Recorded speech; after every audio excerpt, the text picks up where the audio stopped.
Ulikuwa unaenda Rongai? Yes. Unaitwa nani? Si sana lakini utakuja. Mesha. Na ulikuwa unaenda Rongai?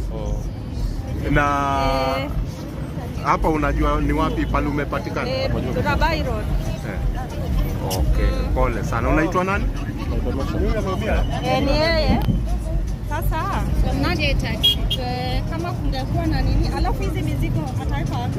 Hizi tunaweza weka wase. Kama ni kuweka tunaweza weka, si atachukua namba yako na programu. Niko tu hapa. Sasa tafuta hapa. Kama pepo pikipiki bwana.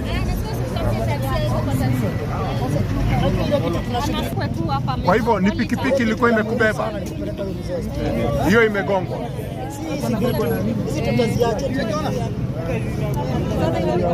Hizi weke kwa lori. Hizi mali weke kwa lori.